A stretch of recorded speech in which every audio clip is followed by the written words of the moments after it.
Bonjour. Alors bonjour à toutes et à tous. Voilà, OK, j'ai l'impression que ça commence à rejoindre. Heu, Bienvenue à ce webinaire Taxas Connect, ce nouveau webinaire. On est ravis de vous revoir et je suis Bruno Grange, Product Manager pour la BU Finance et je suis accompagné de Claire Lotto qui est avant-vente. Je pense que maintenant vous nous voyez régulièrement, mais c'est toujours pas mal de se représenter. Bonjour à Écoute tous.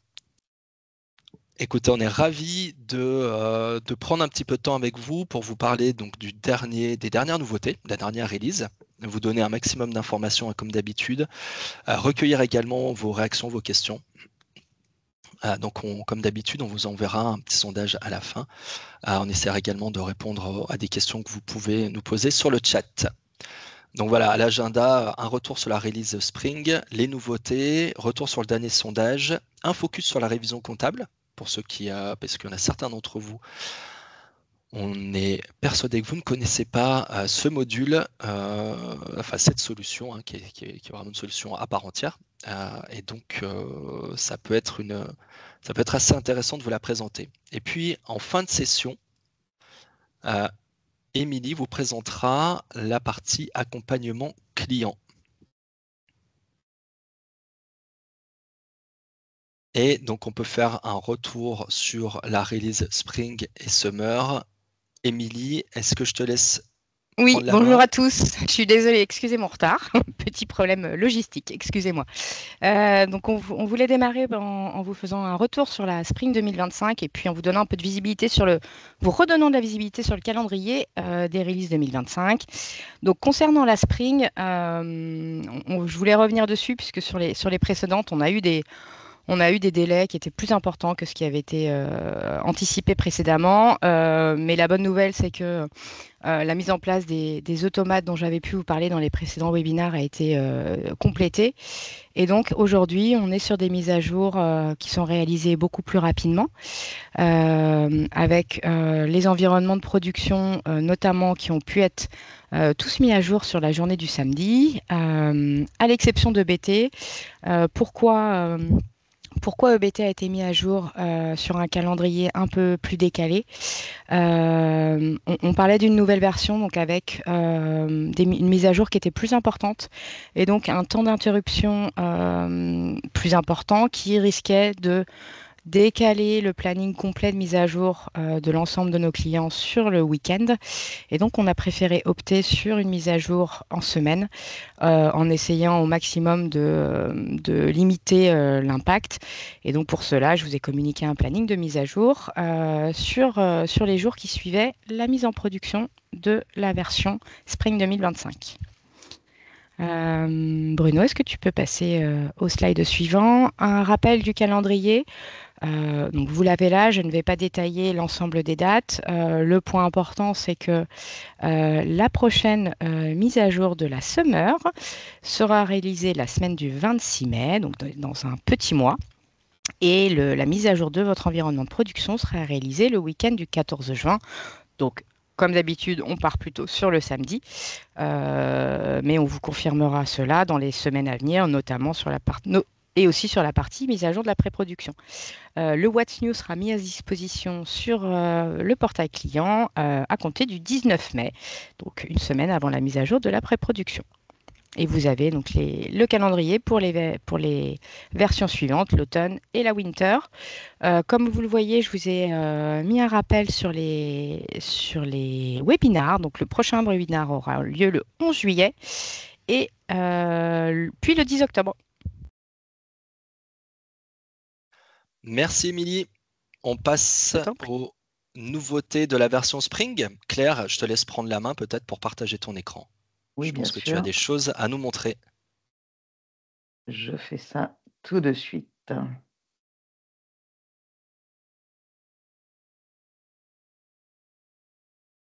Est-ce que vous voyez bien mon écran? On le voit bien. Super. Alors, je vais vous illustrer quelques éléments des nouveautés que nous avons déployées pour cette mise à jour.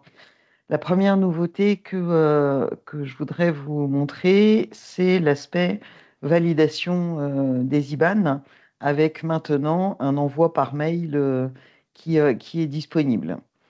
Vous connaissez certainement tous le fait que lorsque l'on est sur un type de tiers donné, c'est le cas pour moi ici pour des fournisseurs, j'ai indiqué que j'activais un workflow IBAN. Ça veut dire quoi? Ça veut dire que dès que je vais toucher à un fournisseur avec ce type de tiers fou, je vais avoir une double validation des coordonnées bancaires mises à jour.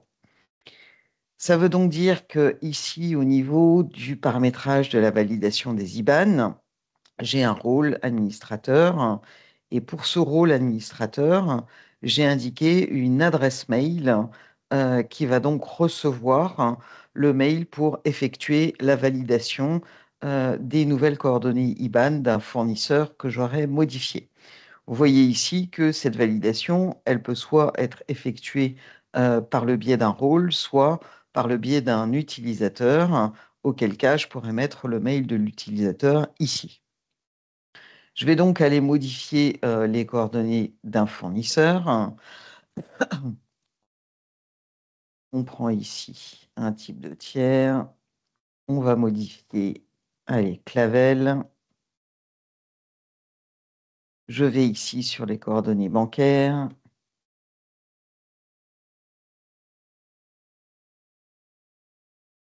Je valide ces nouvelles coordonnées bancaires. Et à partir de ce moment-là, bah, je vais recevoir un mail. Donc, je vais aller dans ma boîte mail de présentation.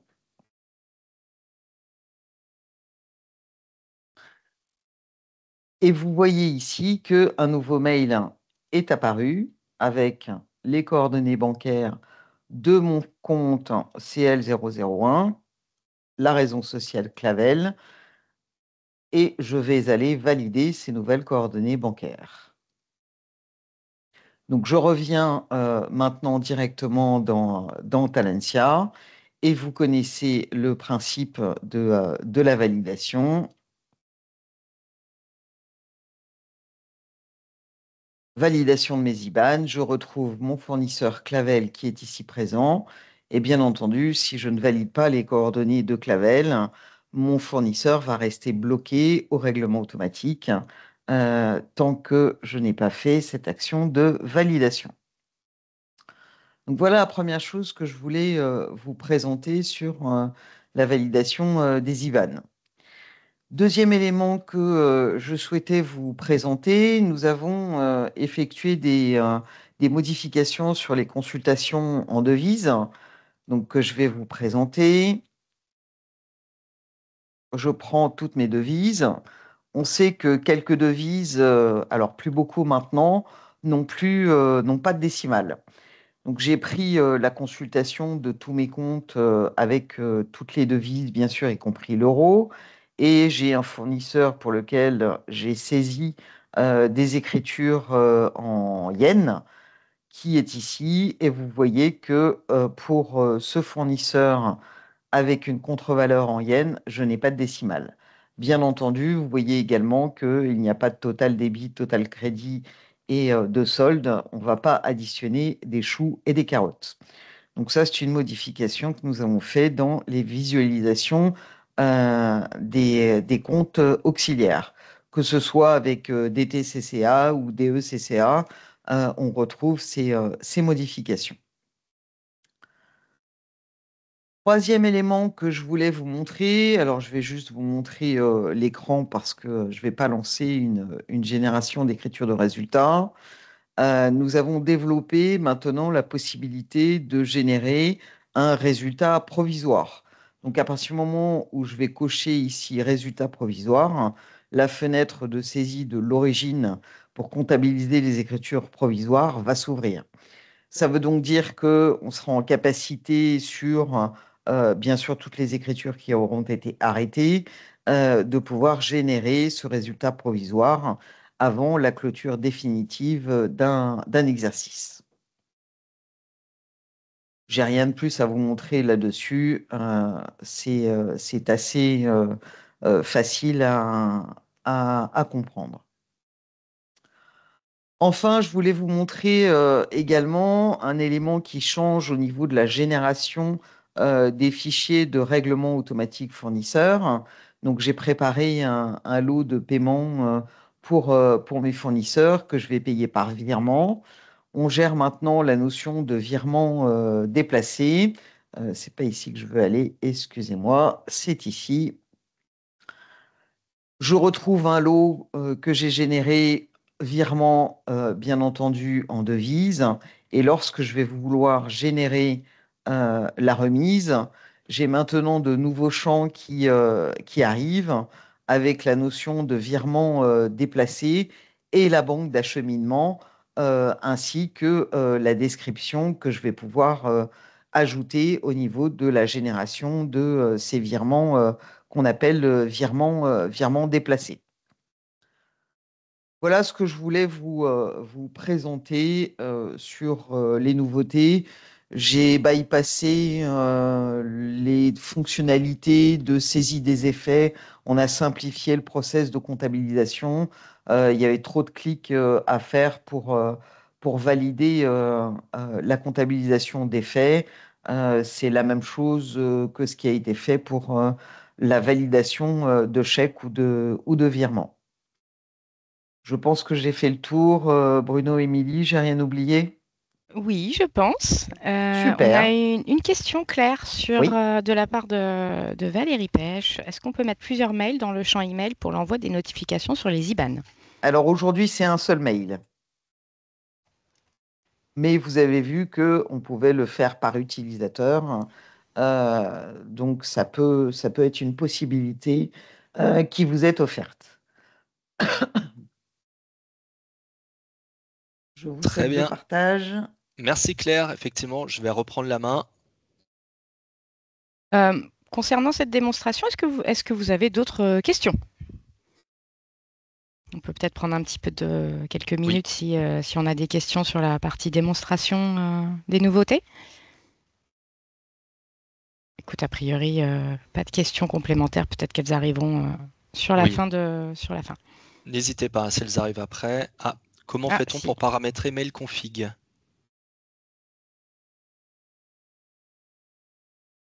Bonne question. Alors, donc là, il faut regarder quel est le serveur SFTP qui est utilisé de façon à ce que vous ayez toutes les informations pour renseigner effectivement cette notion de mail config. Je vais juste repartager une seconde mon écran si tu veux bien, Bien sûr. Bruno. Je vous montre ici un exemple. Donc moi j'ai un serveur SMTP pardon, avec un port, l'émetteur du mail que j'ai mis avec une adresse de no reply, une administration qui est le mien, le préfixe de ma base de données, le protocole. Donc cela c'est à voir avec on va dire la partie technique sur le renseignement de ces informations avec toujours la possibilité, lorsqu'on a renseigné ces éléments, de sauvegarder et de tester pour voir si les renseignements qui ont été saisis sont corrects.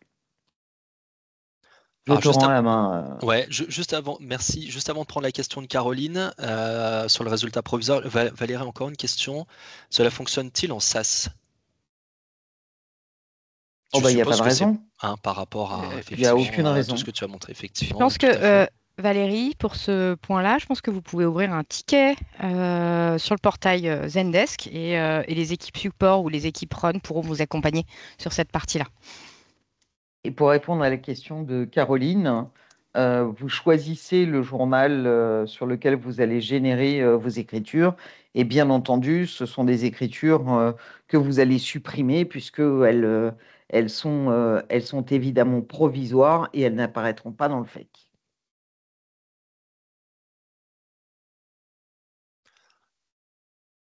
Je reprends le partage, n'hésitez pas, si des questions vous viennent par la suite, encore une fois. Pour faire un retour, moi, sur le dernier sondage que nous avions fait, donc il y a 3 mois, il y avait un certain nombre de questions ou remarques, et notamment sur le remplacement EBT. Donc on a fait un webinar il y a à peu près un mois. Nous vous avons mis le lien vers le replay ici. Donc vous n'aurez qu'à cliquer pour pouvoir accéder au replay en question, ou bien, ou vous pouvez aussi contacter directement les équipes Run, ou pourquoi pas le support, en tout cas votre contact habituel sur ce sujet-là, qui pourra prendre la main également pour vous apporter toutes les réponses que vous aurez vis-à-vis du remplacement de BT. Ensuite, on avait une question vis-à-vis de la gestion de la réforme de la facturation électronique chez Talentia. Là aussi, nous avons fait un webinar, alors que nous avons accès non pas tellement sur le produit Talentia AP que nous proposons pour pouvoir vous accompagner dans la mise en conformité vis-à-vis de la réforme sur la facturation électronique. Mais on l'a axé sur comment est-ce que vous pouvez mettre en place le projet de mise en conformité, comment vous pouvez vous faire accompagner. Donc nous étions en l'occurrence accompagnés d'Esker comme d'habitude, mais aussi d'un consultant de chez Hardis Group, qui est un cabinet conseil spécialisé, entre autres, dans l'accompagnement sur la gestion de cette mise en conformité sur la facturation électronique. Bon à savoir, ils seront au Meet Talentia prochain, donc également pour refaire une intervention un petit peu de ce type-là. En tout cas, vous avez le lien vers le webinar, là aussi vers le replay. Nous tenons également à disposition, bien évidemment, si vous avez d'autres questions vis-à-vis de la gestion de la réforme. Je vais d'ailleurs m'efforcer de vous donner un petit peu plus de visibilité là. Je vais prendre 5 minutes pour revenir sur la manière dont nous pouvons vous accompagner directement pour cette mise en conformité. Et là, notamment pour la partie facture entrante. Donc, nous avons développé un module qui s'appelle Talentia Accounts Payables, qui utilise les technologies d'Esker, mais que nous revendons en quelque sorte en marque blanche. Pourquoi en marque blanche? Parce qu'on a une intégration qui est très très forte entre les deux solutions. C'est tout l'intérêt de cette solution, c'est d'avoir des API qui permettent de communiquer sans échange de fichiers et donc sans risque soit de perte de données, de mauvaise intégration d'un fichier. On sait malheureusement que ce sont des choses qui arrivent. Donc là, on jugule le risque en supprimant cet échange de fichiers, et les API que nous avons développées vont interroger directement la base de données TAC pour retrouver par exemple le fournisseur, pour retrouver des comptes, pour retrouver des analytiques, etc. Ce module Talentia Accounts Payables, il gère le vidéocodage des factures papier ou PDF, c'est-à-dire que si on le dit très simplement, alors peut-être que ça va vous parler, mais peut-être pour d'autres un peu moins, le vidéocodage, c'est tout simplement la reconnaissance optique des caractères de la facture, qu'elle soit papier ou PDF. Et donc, pour déterminer le bon fournisseur, le bon montant TTC, le bon montant hors taxe, le bon montant TVA, etc. Donc, ce module Talentia Accounts Payables, il gère le vidéocodage, mais il gère également la future réforme sur la facturation électronique 2026. Donc, pourquoi? Parce que c'est une solution qui est immatriculée, alors provisoirement, comme toutes les autres solutions PDP, c'est une immatriculation provisoire pour le moment. Néanmoins, on est bien évidemment tout à fait confiant pour la suite. Donc, immatriculé PDP, donc certifié, donc là, une solution évidemment totalement conforme, compatible avec cette future réforme qui arrive donc au 1er septembre 2026. Donc ça, c'est pour le côté facture entrante. J'essaie d'être assez synthétique. Là aussi, n'hésitez pas si vous avez des questions. Et encore une fois, nous pouvons vous présenter le module beaucoup plus en détail si besoin dans des sessions un peu plus personnalisées. Parce que vous avez aussi peut-être des besoins un petit peu particuliers auxquels vous voulez, sur lesquels vous voudriez que nous interrogions en tout cas. Pour le côté facture sortante, alors on a plusieurs choses. Ça semble presque plus simple parce que le process semble un petit peu plus simple. Néanmoins, là, je le détaille un peu plus parce que c'est un peu plus nouveau, on va dire. Donc, plusieurs choses. La première, c'est que nous souhaitons, bien évidemment, rendre compatible notre module de facturation CCFAC. Nous souhaitons le rendre compatible avec cette future réforme. Donc, ça, c'est plus de la gestion qu'on appelle back-office, c'est-à-dire mettre les bonnes informations sur le CCFAC, en tout cas qu'il soit en mesure de transmettre les bonnes informations, donc des évolutions directement dans le produit que nous allons mettre à disposition de tous nos clients en la version SaaS. Donc, vous qui participez à ce webinaire, vous aurez cette évolution par défaut. Lors des futures évolutions, ce ne sera pas encore la version summer, ce sera certainement plutôt la version automne. On va commencer réellement à voir des choses arriver. Les équipes là travaillent d'arrache-pied sur le sujet. Il faut savoir qu'il y a quand même une réforme assez importante, vous vous en doutez, des évolutions donc assez conséquentes à réaliser. Elles vont être concentrées, elles sont d'ailleurs concentrées depuis quelques temps sur cette partie facture sortante et notamment donc cette partie gestion back-office, rendre ce module compatible avec la facturation électronique.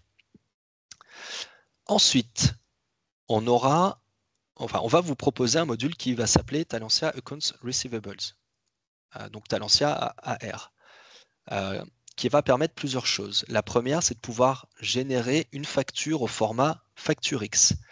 C'est un des 3 formats admis par la réforme. On a le FactureX, on a le C2I, on a le UBL. Le FactureX a l'avantage de pouvoir embarquer une facture, enfin un lisible PDF qui embarque le fichier structuré. Donc ça, cette génération de FactureX, elle est comprise par défaut dans le module Talentia AR. Si vous en faites l'acquisition, vous pourrez émettre des factures au bon format. Si vous ne souhaitez pas faire l'acquisition du module Talentia AR, on rendra possible cette génération de FactureX moyennant une option là aussi qu'on pourra mettre à disposition. Ensuite, on a un autre aspect pour ce module Talentia AR. Au-delà d'émettre juste de la facture au bon format, c'est aussi de pouvoir la communiquer à la PDP qui sera, elle, en mesure de communiquer via e-invoicing à la PDP de vos clients, au PDP de vos clients, mais également les informations e-reporting pour le portail public de facturation.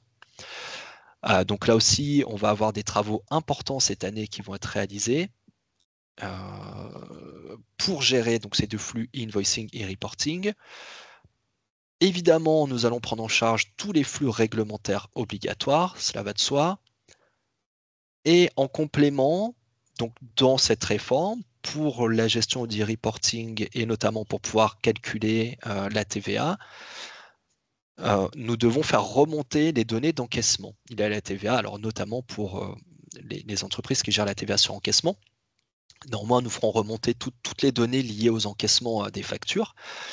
Et ça, quel que soit l'outil à l'origine de la facture. Donc que ce soit interne Talentia, le CCFAC, mais que ce soit aussi n'importe quel autre outil du marché qui a généré votre facture. La facture, normalement, elle remonte dans Talentia. En tout cas, pour toutes les factures qui seront remontées dans Talentia, nous allons gérer la remontée des données d'encaissement à la PDP et donc au portail public de facturation pour pouvoir gérer ce e-reporting. Donc ça aussi, c'est compris par défaut dans Talentia AR. Néanmoins, si vous ne souhaitez pas faire l'acquisition du module parce que vous avez d'autres options sur la table, nous pourrons vous proposer cette option de remonter des données d'encaissement malgré tout, donc en dehors de ce module là aussi. Donc ce sera une option activable également à la demande si besoin. Voilà. J'en ai fini pour cette partie-là. Je n'ai pas regardé s'il y avait des questions. Alors, oui, on a des questions, oui. Bruno. Oui. Ok. Les factures entrantes sont-elles récupérées par SFTP? Alors, non. Les factures entrantes, si on parle du module donc Talentia AP, les factures entrantes sont récupérées par aujourd'hui donc par Esker, donc, et en l'occurrence par le module Talentia AP. Elles sont récupérées généralement, alors on va dire la méthode assez classique, c'est de fournir une adresse mail à vos fournisseurs Et donc en adressant, lorsque vos fournisseurs adresseront les factures via cette adresse mail, elles seront récupérées automatiquement sur le portail, et en tout cas sur l'environnement Talentia AP. Et donc elles seront traitées de cette manière-là. Ensuite, la génération de la facture donc de Talentia AP vers TAC. Là, on a un échange de fichiers qui se produit, mais appelé par une API. Voilà, pour gérer toute la partie statut d'échange de ces fichiers. Voilà, j'espère que ça répond à votre question. Ensuite, Valérie, l'activation de l'option de la remontée des données d'encaissement sera-t-elle payante? Oui, ce sera une option payante, tout à fait.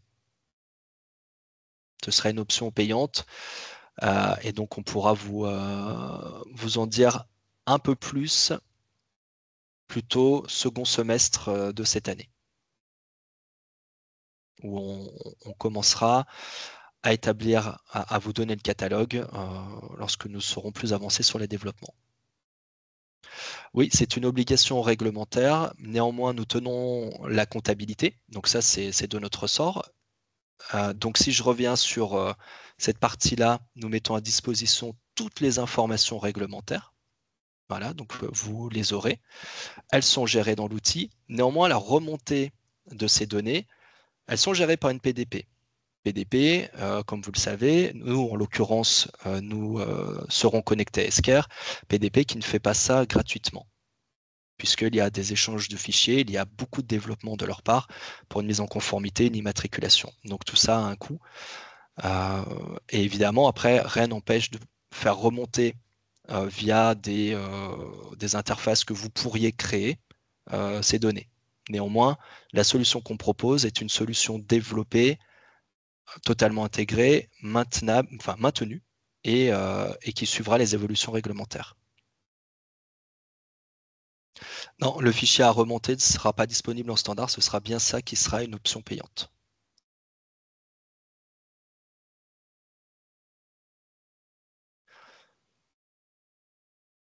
Voilà pour cette partie donc liée vraiment à la réforme sur la facture électronique. Donc on pourra bien évidemment vous en dire encore un petit peu plus lors du prochain webinar, puisque nous aurons avancé sur les développements. En attendant, sur d'autres points, donc on avait une question sur TAG V4. Alors, vous êtes sur un outil SaaS, et donc un outil SaaS qui ne distingue pas d'évolution majeure ou mineure, et donc c'est un outil qui évolue régulièrement. Donc il n'y a pas en fait de nouvelle version majeure. Donc en fait, TAG V4, c'est pas quelque chose qui va sortir. Néanmoins, comme vous le voyez, votre solution elle évolue régulièrement au fil du temps, et donc tous les trimestres, nous vous délivrons de nouvelles fonctionnalités. Gestion du résultat comptable provisoire, donc on vous en avait parlé, Claire vous l'a présenté. Voilà, si vous avez des questions complémentaires d'ailleurs là-dessus, n'hésitez pas à les poser.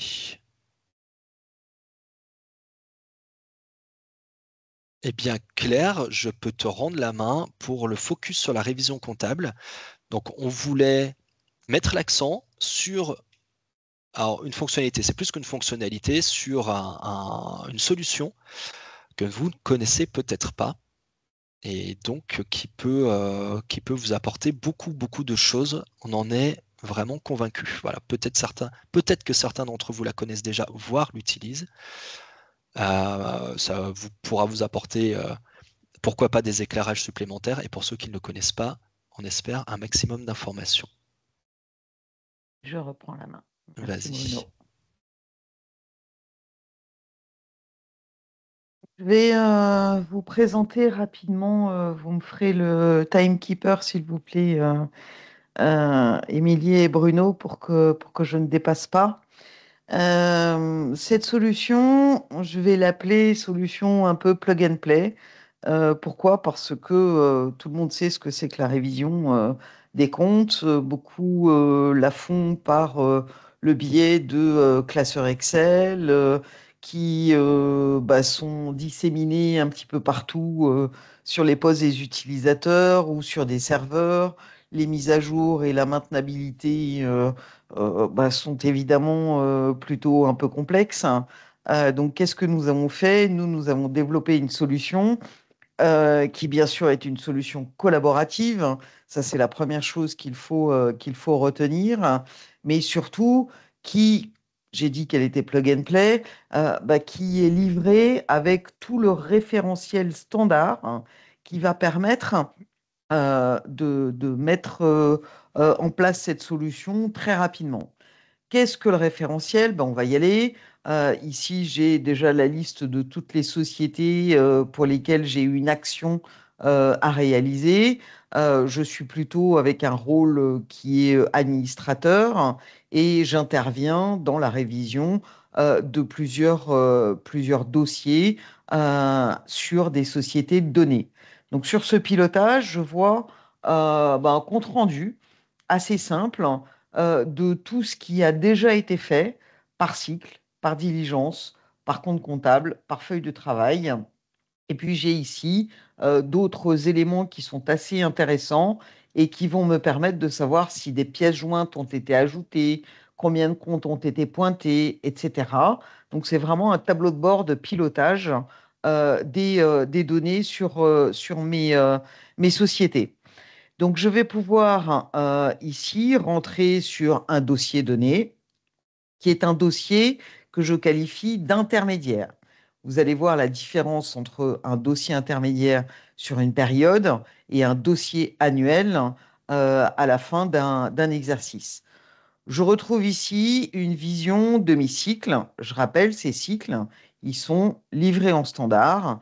Tout le référentiel est déjà dans la solution et il est bien sûr adaptable en fonction de vos règles de gestion, en fonction de vos activités, puisque certaines activités comme le milieu bancaire, le milieu d'assurance, le milieu de l'association sont un petit peu particuliers et les plans de compte ne sont pas tout à fait les mêmes dans ces domaines. Je vois ici donc une vision synthétique de ce que je dois contrôler par cycle. Et puis à l'intérieur de chaque cycle, je vais retrouver mes diligences. Et dans chaque diligence, je vais retrouver des feuilles de travail avec ce que je dois faire. Tout ça, je rappelle, c'est livré en standard. Là, on me dit que je dois rapprocher les soldes des relevés de banque avec la compta. Bon, on fait tous de la compta, on sait que c'est un élément essentiel pour pouvoir indiquer que notre solde bancaire 512 est bien en corrélation avec le relevé de compte qui a été envoyé par la banque. Qu'est-ce que je vois ici sur cette feuille de travail? Je vois des comptes comptables qui sont à justifier. Cette association, pareil, elle a été faite automatiquement. Je vous montrerai le paramétrage tout à l'heure.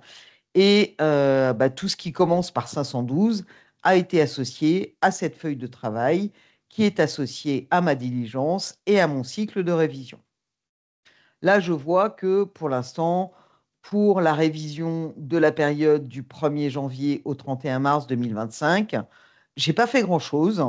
On le voit ici par le biais du statut, pardon, qui est en noir et qui indique que je n'ai pas commencé à faire grand-chose.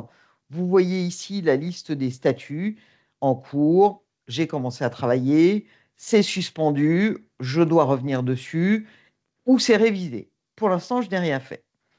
Si je vais sur un dossier, ici, qui est un dossier sur l'exercice 2024, j'ai fait une révision intermédiaire en mars 2024, mais j'ai ici mon dossier que je qualifie de dossier annuel. Par rapport à ce que je viens de vous montrer, vous voyez qu'il y a beaucoup plus de cycles. J'ai ici la possibilité de modéliser l'affichage synthétique d'indicateurs qui me permet de savoir où est-ce qu'on en est. Donc, tout est personnalisable. Est-ce que je veux afficher tous les éléments ou pas? C'est moi qui choisis. Si je vous en montre un, par exemple, l'avancement par cycle, je peux l'agrandir. Et en l'agrandissant, je vois ici mes petites couleurs qui me permettent de savoir où on en est. Donc, si je vais, par exemple, sur trésorerie et financement, comme je l'ai fait tout à l'heure sur ma révision intermédiaire, Je vois ici des petites pastilles vertes qui indiquent que certains de mes cycles et certaines de mes feuilles de travail ont déjà été révisées. Je vois le réviseur. J'avais mis une date d'échéance pour effectuer cette révision. Je n'ai pas affecté de durée, mais c'est intéressant de pouvoir dire au collaborateur que peut-être il va passer 2 jours pour effectuer cette tâche, ou peut-être que c'est une demi-journée. Donc, on peut valoriser en termes de durée le temps que chaque utilisateur doit passer pour effectuer la révision de ses comptes. Donc, premier tableau ici d'avancement par cycle. On a également, bien sûr, vous le voyez ici, un avancement par collaborateur. Également, un workflow du superviseur pour savoir ici quelles sont les feuilles de travail que l'on peut réviser parce que les collaborateurs ont effectué les missions qui leur ont été confiées. Pour que je sache un petit peu ce que chaque collaborateur a fait en tant que superviseur, vous voyez qu'ici, j'ai une petite cloche avec des notifications. Ça, c'est très important. Comme je vous l'ai montré tout à l'heure sur la validation des IBAN, ben, on a la possibilité de mettre en œuvre des alertes pour que l'utilisateur, qu'il soit superviseur ou qu'il soit simple réviseur, il sache un petit peu ce sur quoi il souhaite être alerté. Donc, je vois qu'ici, bah, la feuille de travail sur trésorerie et financement, bien, j'ai eu un changement du statut de révision et c'est passé du statut en cours à statut révisé. Donc, c'est vraiment des alertes que j'ai ici et que je retrouve si je reviens dans... ah, j'ai fermé ma boîte mail, bon, c'est pas grave. Je peux décider que, en complément de ces alertes dans la solution, je reçoive également un mail pour avoir tous ces changements de statut, mais également pour recevoir des alertes quand un de mes collaborateurs va m'assigner une tâche ou me dire, écoute, j'ai besoin de ton aide sur tel élément parce que je ne comprends pas tout, ou j'attends telle autre information.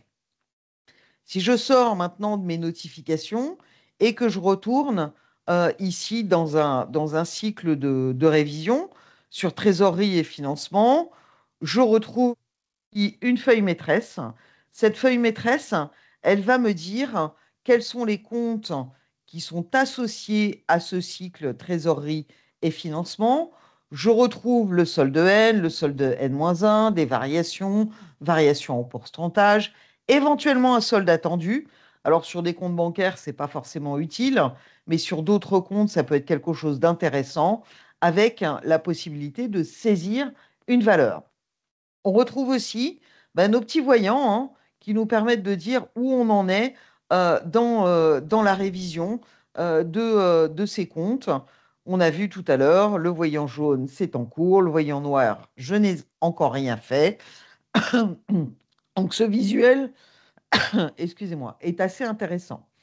Si je déroule maintenant un regroupement qui est le regroupement 512, je vois ici que j'ai des éléments qui ont été associés, donc des pièces jointes, j'ai également une feuille de calcul. Donc je peux directement aller sur les éléments qui sont ici associés à ce compte bancaire et je vois que j'ai ici des analyses d'écriture qui ont été réalisées pour mon rapprochement bancaire.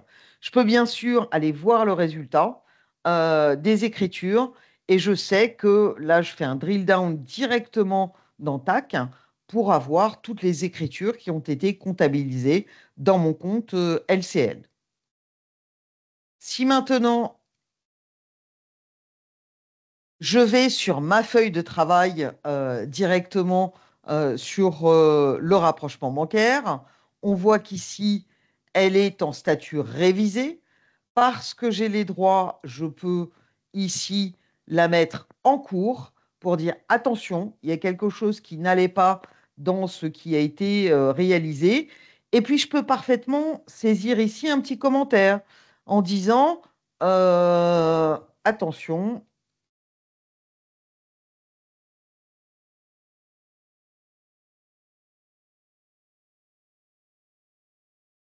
je peux dire que ça ne va pas être un commentaire public et que c'est réservé aux personnes de mon organisation et pas un éventuel CAC ou expert comptable à qui j'aurais donné autorité pour consulter les éléments de la solution.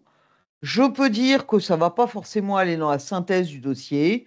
Je veux juste que ça soit un échange informel et je peux ici affecter un collaborateur. Donc, je vais envoyer ça à Laurent de Maison et je peux lui dire que c'est juste pour lui. Je veux le notifier par email et je peux lui dire, bah, en l'occurrence, c'est pour certains comptes. Il y a un problème. C'est pour la banque en USD. Donc la personne va recevoir un mail, va pouvoir cliquer sur le mail et puis effectuer la réponse directement dans la solution. Maintenant, qu'est-ce que je retrouve également? Vous voyez que j'ai la liste de mes comptes bancaires qui sont maintenant tous passés ici en jaune parce que ma feuille de travail est en cours de révision. Je peux tout à fait voir ici quelles sont les pièces jointes que j'ai associées à ce compte à justifier. Donc, je veux filtrer les associations et je vois tout de suite que là, il n'y a pas d'échange collaboratif concernant ce compte, mais qu'il y a une pièce jointe correspondante. Je suis filtré, j'enlève mon filtre, mais je peux faire exactement la même chose de l'autre côté. Je suis ici sur une pièce jointe, je veux filtrer, donc je filtre l'association, ça correspond à mon compte LCL. Donc cette solution, comme vous l'avez tous compris, elle est accessible à tous les collaborateurs à qui on va donner des rôles. Elle est, excusez-moi, elle est personnalisable parce que le référentiel que l'on met à disposition, il est fourni et il est personnalisable dans sa structure. Si par exemple, je suis une société de type classique, hein, j'ai ici des cycles. Si dans ces cycles, par exemple, je ne gère pas des stocks, ben, je peux parfaitement désactiver un cycle stock parce qu'il ne m'intéresse pas. À l'intérieur de chacun des cycles, on l'a vu tout à l'heure, j'ai mes diligences. Donc, si je retrouve fournisseur et achat, je retrouve ici tout mon programme de travail avec chaque diligence qui va être associée à une feuille de travail. Et à l'intérieur de ma feuille de travail, ben, je vais retrouver ma to-do list pour réaliser ma révision. Donc, quand on livre la solution, il y a tous ces référentiels et je peux bien sûr dupliquer un référentiel pour l'adapter en fonction de mes besoins. Donc, vous voyez qu'il y a ici des référentiels standards. Je peux parfaitement dupliquer ce référentiel pour en créer un nouveau. Ce que vous voyez aussi au niveau de ces référentiels, c'est que on a déjà embarqué, on sait que le PCG, il est standard, donc on a déjà embarqué tous les regroupements de comptes que vous voyez ici, qui permettent, lorsque l'on va démarrer la solution, d'avoir directement une association de mes comptes via ces racines dans les différents cycles. Donc ça Claire, permet...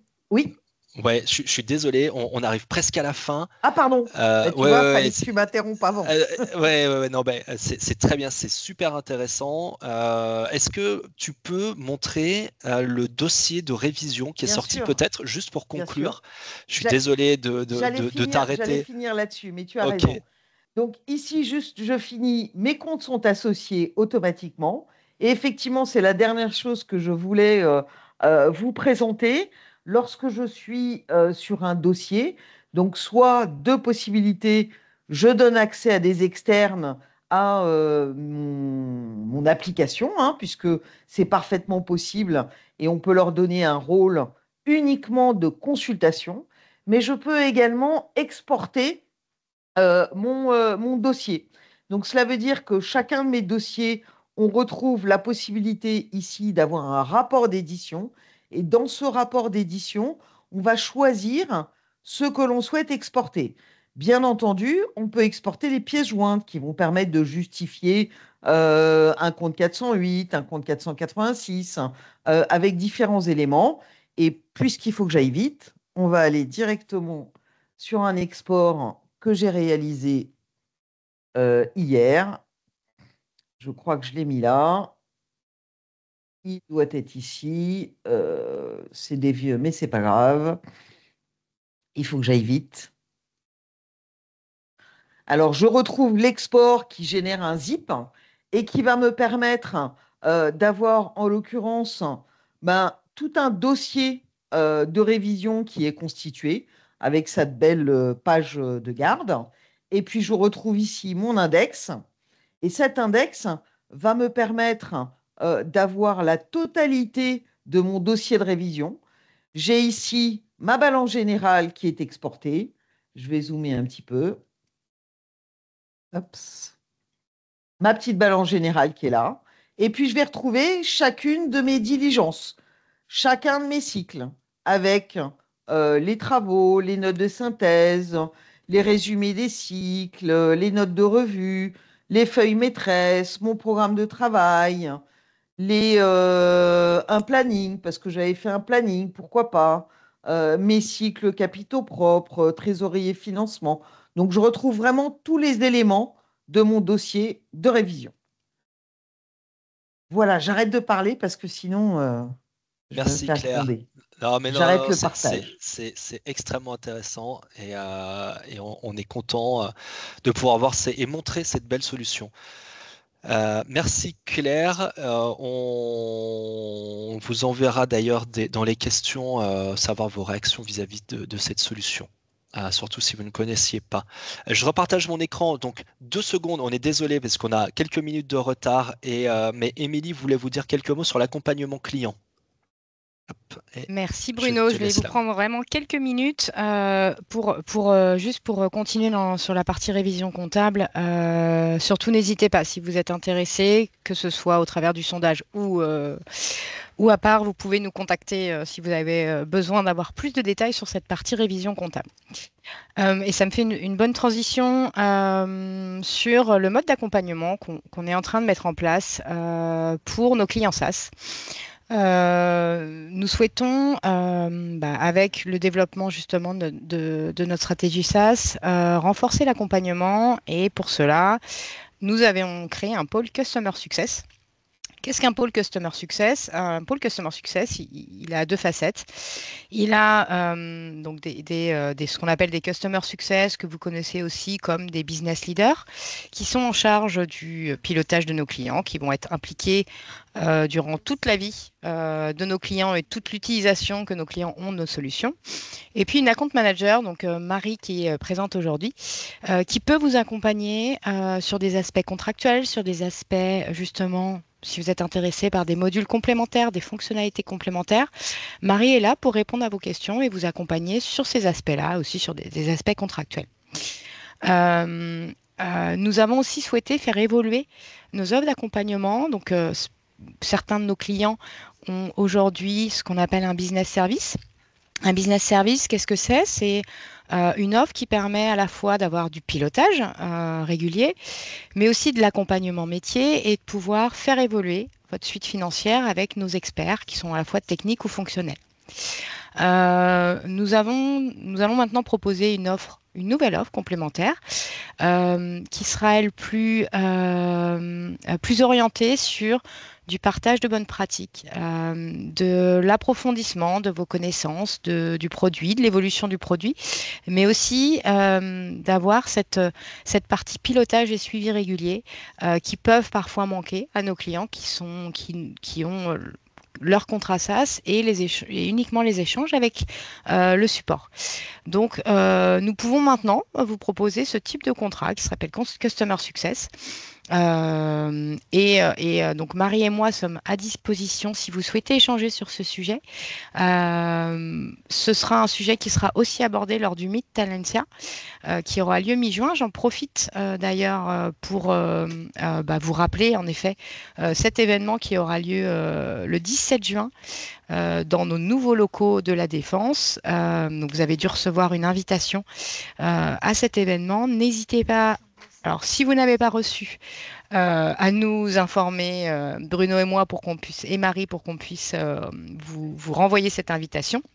Et si vous avez des questions sur le contenu de cet événement, n'hésitez pas non plus à nous contacter pour avoir plus de précisions et pouvoir échanger avec nous.